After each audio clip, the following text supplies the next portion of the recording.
మీ business ను develop చేసుకోవాలి అనుకుంటున్నారా? మీ పరపతిని పెంచుకోవాలి అనుకుంటున్నారా? అయితే ఓకే టీవీ ద్వారా ఎల్ బ్యాండ్, ఆస్ట్రన్ band ad, scrolling ad, ad with voice overs, logo bug, video ads ద్వారా మీ యాడ్స్ ను పబ్లిష్ చేసుకోండి. సంప్రదించవలసిన ఫోన్ నెంబర్ 8520917933. వ్యతిరేకంగా పోరాటం చేస్తున్నటువంటి మీ అందరూ కూడా నమస్కారాలు తెలియజేసుకుంటున్నాను.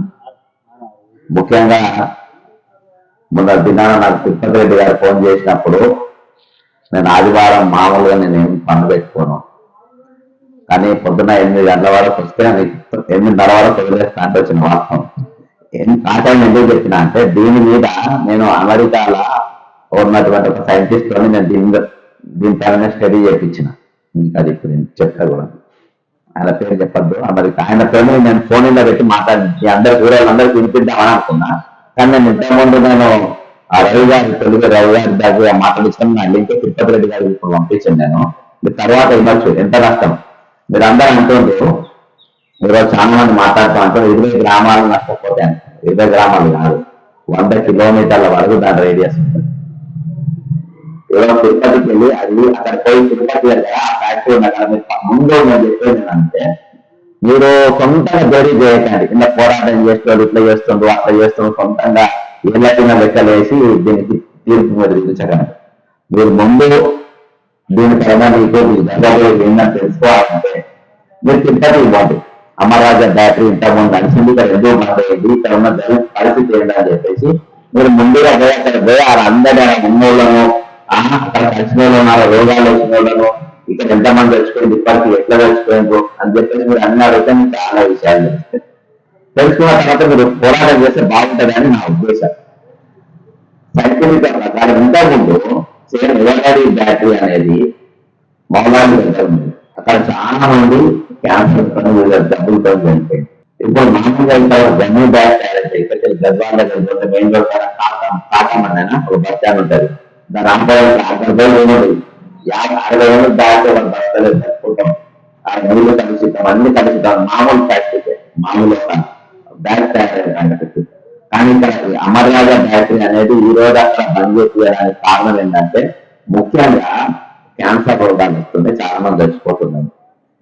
100 కిలోమీటర్లు దాదాపు శంషాబాద్ దాకా దీని ప్రభావం ఉంటుంది. ఒక రేడియస్ చెప్తున్నా, అంటే రౌండ్ అప్ లో తీసుకుంటే చాలా ఈ రౌండ్ అప్ లో 100 కిలోమీటర్ల దాకా వస్తుంది. ఎందుకు కలుషితం అవుతారని నేను చెప్తాను. నేను దీన్ని 11/5/2023 నేను pollution control board, state pollution control బోర్డులో నేను కంప్లైంట్ ఇచ్చిన, సైంటిఫిక్ చేస్తాను.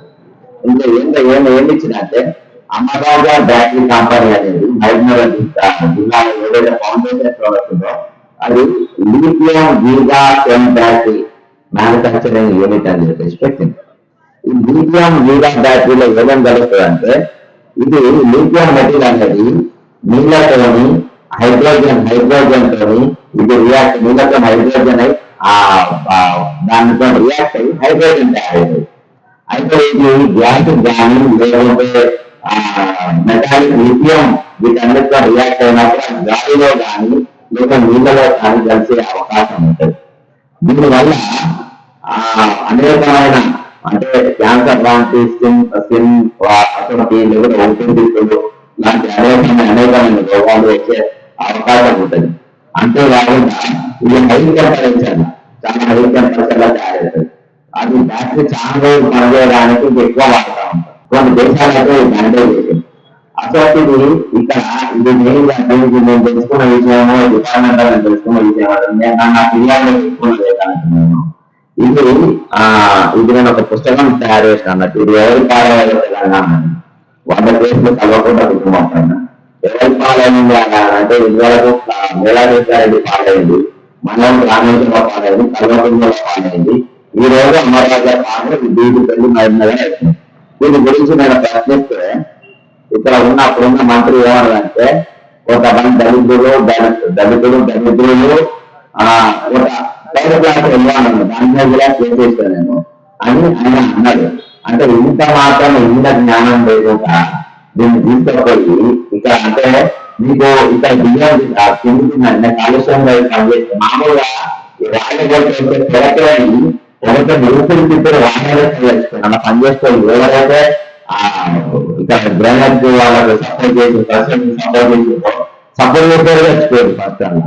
ఇవాళ 4,000 కూర్చోవచ్చు. ఒక పేపర్ ఒక మీడియా అనేది ఒక ఒక 2004 పరిస్థితులు 8,000 అయితే ఇంకా ఉద్యమం అనేది మీకు ఒక ఐటీ కంపెనీ పెడతామని భూమి తీసుకోండి. ఐటీ కంపెనీ అంటే మా పిల్లలు మా భూములు పోయినా కానీ హైవే ఇంకా కాస్ట్లీ భూమి అది మా భూములు పోయినా కానీ మా పిల్లలు నగరం అని చెప్పి మీరు అందరూ అనుకోని ఇక మనం ముందుకు తీసేసి ధర్మాన్ని ఇన్కమ్ ట్యాక్స్ ఉంది. ఇది చుట్టుపక్కల 20 కాదు, చుట్టుపక్కల 100 కిలోమీటర్ ఏరియాస్ ధ్వంసం చేసేటట్టు ఇటువంటి అనుభవాలు పెట్టుకున్నట్టు ఒక అనుమానం ఒక మరణం దొరుకుతుందా మీకు అర్థమవుతుంది. ఆదాయం పెరుగుతుంది మన చిత్రాలు మరణం వేయడం తింటుంది కావచ్చు. కానీ మీరు ఇంకొక అనుభవం ఉంది. మీరు ఉద్యోగంలో మీరు పక్కన అనుకున్నారు ఏ రోజులు ఆరోగ్యాలు ఉంటాయి. మీరు నేను ఎక్కడే చెప్తున్నా విద్యార్థులు ఖర్చు చేయాలన్న ప్రోగ్రామ్ ఏమంటే ఒక్కొక్క వృద్ధులు 10 మంది వరకు ఖర్చు వేసుకొని ముందు తిరుపతి ఇవ్వాలి. అమ్మగారు దాటి మొత్తం 2,000 వేసి 5,000 తెలియదు. ఇలా జరిగింది కూడా నేను చెప్తుంది కరెక్ట్ చేస్తున్నాక ఉద్యోగం స్టార్ట్ చేయాలి. అప్పుడు మీకు పూర్తి స్థాయిలో తెలియకుండా వాళ్ళు మీకు చెప్పేది నమ్మగారంటే మీరు అక్కడ పోతే పని చేసి తెలుసుకోండి. ఏ సంపాదన చెప్పినా మీరు అంటే ఎంతమంది నాకు పండిస్తారంటే 1,00,000 మంది నాకు పండిస్తారు. ఎంతమంది నాకు పండిస్తామని చెప్తున్నారా? 10,000 మంది కూడా ఎక్కువ కష్టాలు చెప్పింది. మీరు అంతా 100 ఎకరాల భూమిని దోపిడీ చేయడానికి పెడుతున్నటువంటి కంపెనీ మొన్న ఐటీ కంపెనీ వస్తున్నారు. ఆ కంపెనీ మొత్తం ఫార్మా కంపెనీ మొత్తం భూమి ఉద్యోగం దృష్టి చేస్తాను. ముందే నేను రైతులు అభ్యర్థాన్ని ఉద్యోగం నేను ఫస్ట్ నేను చెప్పేది ఏంటంటే మీరు అందరూ కలిసి అక్కడ ఇటీవల జరిగిన బ్యాంకులు అక్కడ ఎంతమంది మోసాలు కూడా ఉంది. అక్కడ ఎంతమంది ఎవరైనా ఉంటే ఆయన ఎవరెవరు మొత్తం తెలుసుకుంటే మీరు ఒక ఉద్యమం కార్యాచరణ చేసుకుంటే మంచిగా ఉంటుంది. ఇంకోటి ఏంటంటే ఇంతకుముందు ప్రభుత్వం అయితే కంప్లీట్ ప్రజా సంఖ్యగా ప్రజా వ్యతిరేక పాలన అందించారు. కేవలం వాళ్ళు బాగా సంస్థకు సంబంధం లోపలం చేసే పని మీద విజయాలు ప్రభుత్వం ఉంది. కానీ ఇప్పుడు మంచి ఎమ్మెల్యే కూడా చాలా మంచి వ్యక్తి శ్రీనివాస్ రెడ్డి గారు మీకు మంచి వ్యక్తి. మీరు ఆయన ద్వారా మీరు ఖచ్చితంగా ప్రభుత్వం మీద ఒత్తిడి తెచ్చి ఈ బ్యాంక్ ఈ కంపెనీ నాకు అవసరం లేదు, నౌకర్లు అవసరం లేదు, ఇద్దరు కంపెనీ ఉంటేనే నచ్చింది. ఇంట్లో మాకు ఖాతాలు ముట్టాలి మనం ఆ కంపెనీ రాలేదు. ఈరోజు మీరు అక్కడ పోతే మీరు చుట్టుపక్కల బియ్యం కలుషితం అవుతాయి, అన్నం కలుషితం అవుతుంది. మీరు 2 పక్కన అబ్దుల్లాపేట మండలం చిన్నవాళ్ళ పెద్దవాళ్ళ పోయి అక్కడ బియ్యం తెచ్చుకొని వండుకొని తినదు. మీకు తెలుస్తుంది. అన్నం తిన్నాక టెస్ట్ చేసుకోండి, తినకముందు టెస్ట్ చేసుకొని తిన్నాక టెస్ట్ చేసుకోండి. మీకు దాని రియాక్షన్ అనేది ఎలా ఉంటుంది. ఇది అత్యంత ప్రమాదకరమైనది. 49 వీళ్ళ ఉన్నది. ఇంకా చాలా ఉంది. దాదాపు ఒక 10 పేజీల దీన్ని నేను చూసిన. అప్పుడున్న ప్రభుత్వం దీన్ని మొత్తం బయటకు రాకుండా ఆపింది. అయినా కానీ మేము మా ప్రయత్నం మేము కొనసాగిస్తాము. మా న్యాయపరంగా కోర్టు పరంగా ఈ ప్రభుత్వం నేను కాంగ్రెస్ పార్టీ 36 ఏళ్ల కన్నా కార్యకర్తగా పనిచేసినా కానీ ఇలా ఐడియాలజీ పార్టీ ఐడియాలజీ మాకు ఎక్కువ, కానీ ప్రజల ఆరోగ్యం మాకు ఎక్కువ. వీటికి మించింది మాకు ఏది కూడా ఎక్కువ కాదు. నేను పిల్లలకైనా పోరాటం, దేనికోసమైనా పోరాటం. నేను దినమంతా పొద్దున 6 గంటలకు వెళ్ళి 3 జిల్లాలు తిరిగి ఖమ్మం, వరంగల్, నల్గొండ అక్కడ గ్రాడ్యుయేట్ ఎమ్మెల్సీ నిలబడుతున్నా. అదంతా తిరిగి రాత్రి వచ్చిన మళ్ళీ పొద్దున్న 4 గంటలకు లేచి మీ దగ్గరికి వచ్చిన. ఎందుకంటే దీని పరిస్థితి నాకు తెలుసు. ఇవాళ ఆదివారం నేను గుడికి పోయి దేవుని మొక్కున్న పరిస్థితి. కానీ ఈ రోజు మీరు ఎదురుపోయే సమస్య ఏందో నాకు తెలుసు. మీరు ఎదురుపోయేటప్పుడు వచ్చే రోజుల్లో ఎటువంటి ఇబ్బందులు, ఆరోగ్యపరమైన ఇబ్బందులు మీరు ఎదుర్కోబోతున్నారో నాకు తెలుసు. వచ్చే రోజులలో మీ పిల్లలు కానీ మన ఊరు మొత్తము ఇక్కడ ఉండలేని పరిస్థితిలో తెలుసు. ఈ రోజు వ్యవసాయాన్ని చంపుకొని కార్పొరేట్ కంపెనీలను తెచ్చుకొని కూరలు అన్ని ఊళ్ళలో ఇదే బాగా కొనసాగుతా ఉంటాయి. రంగారెడ్డి జిల్లా దాదాపు 50% భూములు రియల్ ఎస్టేట్ లేకపోతే కంపెనీలు. ఎక్కడ చూసామని ఎంత పరిస్థితి పెట్టుకుంటారో ఈ రోజు మరి అన్నం ఎక్కడికి వస్తాయి, అన్నదాతలు ఎక్కడ వస్తారు, ఇవన్నీ కూడా ఆలోచించాల్సిన అవసరం ఉందని చెప్పి నేను తెలియజేసుకుంటా ఉన్నా. నేను మీకు ఇప్పుడు అక్కడ అమెరికా మధ్యరాత్రి కాబట్టి నేను ఆయనతో మాట్లాడలేదు, కానీ నేను ఆయన ఇంతకుముందు ఇచ్చిన ఇంటర్వ్యూ మొత్తము నాకు రజనికి ఇచ్చిన ఇంటర్వ్యూ నేను వీడియో అది యూట్యూబ్ లింక్ పంపినా, మీరు డౌన్లోడ్ చేసుకొని వినాలి. ఇది మాత్రం చిన్న సమస్య కాదు, చాలా పెద్ద సమస్య. వచ్చే రోజులలో ఇది కంపెనీ కంటే తర్వాత చాలా భారీ ఎత్తున మన మూల్యం చెల్లించాల్సి వస్తుంది. మీరు ముందు కన్ను తెలిస్తే మనం వస్తాం, లేకుంటే మాత్రం మనము క్యాన్సర్ బారిన అనేకమైన రోగాల ఆకులు కూడా పచ్చరంగా వెళ్ళిపోయి ఒక కాకి కలర్లు అయితే ఆకులు, మీరు అక్కడ పోతే కాకి కలర్ బ్రౌన్ కలర్ ఏది ఎండిపోయిన ఆకులు అయిపోతాయి అన్నట్టు. ఏది మన దగ్గర చెట్లు ఇవన్నీ దాన్ని కలుషితం. కాబట్టి చాలా ప్రమాదకరమైన కంపెనీ అది. ఇక అన్ని జాగాల పనిచేయడం మహబూబ్ అమాయకులు ఉన్నారు, అయ్యేటోడు ఉన్నాడు. అటు పోతే ఆంధ్ర బార్డర్ ఉంటుంది, తెలంగాణ బార్డర్ ఉంటుంది, వాళ్ళకి ఎవరు సపోర్ట్ చేయడానికి ఉంటుంది. అట్లనే ఇప్పుడు కాటన్ దగ్గర జరుగుతున్న కంపెనీ కూడా ఎవరు అడుగుతలేదు, అక్కడ అట్లే నడుస్తుంది. మొన్న పోయి నేను చచ్చిపోయిన గొడ్లు బాళ్ళు అన్ని రికార్డింగ్ చేసుకొని వచ్చిన. ఇవన్నీ కూడా పరిస్థితి అట్లున్నాయి. కాబట్టి నేను కన్ను తెరవాలి. ఎట్టి పరిస్థితులలో నాకు 10,000 నౌకర్లు కాదు, 1,00,000 మంది నౌకర్లు ఇచ్చి నాకు ఆ కంపెనీ అవసరం. నేను నెత్తి కింద బాండ్ పెట్టుకొని పండుకొని నేను ఏమైనా కూర్చోన్నాను అని మీరు అందరూ అనాలి.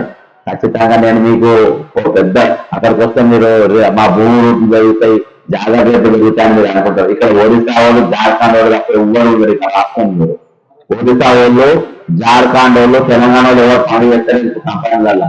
మీరు అక్కడ కాటన్ దగ్గర ఉన్నటువంటి కంపెనీ మొత్తం జార్ఖండ్ వాళ్ళు, ఉత్తరప్రదేశ్ వాళ్ళు, ఒడిశా వాళ్ళు పని చేస్తారు. మన మీ వాళ్ళు ఎవరు పని చేస్తారు?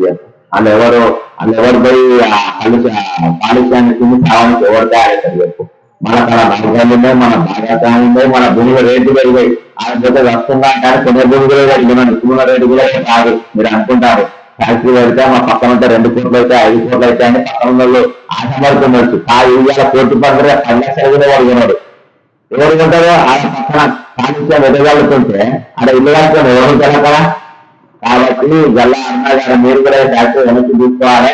మీరు మీ రాష్ట్రాల్లో పెట్టుకొని, మీ ఇంటికాడ పెట్టుకొని, మీ ఇంట్లో పెట్టుకొని, మీ ఇంటి పక్కన పెట్టుకోండి. మీరు అన్నమే ఉంటుంది. మమ్మల్ని ఎందుకు చంపుతారు? ఇక్కడికి వచ్చి తెలంగాణకు వచ్చి మమ్మల్ని ఎందుకు చంపుతారు? మన ఎందుకు మా ఇమ్మడి పడుతుంది? ఆల్రెడీ మేయాగ్రస్తాడు వచ్చి కాళేశ్వరం పేరు మీద 1,50,000 రూపాయలు దొరుకుతుంది నడిపోయింది. 40,000 రూపాయలు మా భూమి తింటావా? ఇక్కడ కేవలం మహబూబ్ నగర్ మీద కన్నేసింది ఏంటంటే ఆ రోజు ఇప్పుడు ఏసీబీ రైతే జైలుకు పోయి వచ్చినాడు ఎవరు శ్రీనివాస్ గౌడ్. కేవలం మీ భూములు రేటు కాదు, కేవలం వాళ్ళ కండిషన్ కోసం మేము ఓడిపోవాలనే అంటే మేము ఇక్కడ 20 ఏళ్ళు మేము హుకుమత్ చేస్తాము. ఇక్కడ మొత్తం ఆ భూములు వాళ్ళు అమ్ముకొని వేల పెద్ద రూపాయలు సంపాదిస్తామనే ఉద్దేశంతో ఈ కేటీఆర్ వాళ్ళందరూ కలిసి చేసేందుకు దాన్ని కాంగ్రెస్ ప్రభుత్వం ఎట్టి పరిస్థితుల్లో కొనసాగించద్దని నేను వినమ్రంగా వాళ్ళని వేడుకుంటా ఉన్నా. ఎందుకంటే వీళ్ళ మన సంపద ముఖ్యమంత్రి గారు కూడా మహబూబ్ నగర్ జిల్లా, పాలమూరు జిల్లా కాబట్టి మీరు కూడా అర్థం చేసుకొని ముఖ్యమంత్రి గారు మీకు తెలిసే ఉండాలి.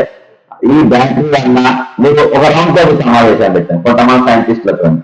దీనివల్ల వీళ్ళకి భక్తులు ఆయుష్ పెరుగుతారా, ఆయుష్ తగ్గుతారా, ఉన్న రోగాలు పోతాయా, కొత్త రోగాలు వస్తాయా అనే దాని మీద మీరు ఒక రౌండ్ టేబుల్ కాన్ఫరెన్స్ పెట్టి మీరు అందరూ తెలుసుకోవాలని చెప్తున్నా. మరొకసారి నేను ఇక్కడ ఉన్న వాళ్ళందరూ నేను విజ్ఞప్తి చేసేదంటే మీరు పోరాటం చేసే ముందు మీరు కనీసం ఒక 100 మంది, ఎందుకంటే 5 లేదనుకో 5 కాళ్ళతో కుమ్మొస్తాయి, వాళ్ళతో తిని ఈ కంపెనీ వస్తుంటే వద్దంటుందని 5 మీద నెప్పనేస్తారు. కాబట్టి 5 బోర్డు మన ఊళ్ళ సంఘంగా మన బాగా పేటోళ్ళ మీద ఇక్కడ ఇన్నోళ్ళ మీద కూడా తయారవుతాయి. అంటే అంతలా నేను జరిగిన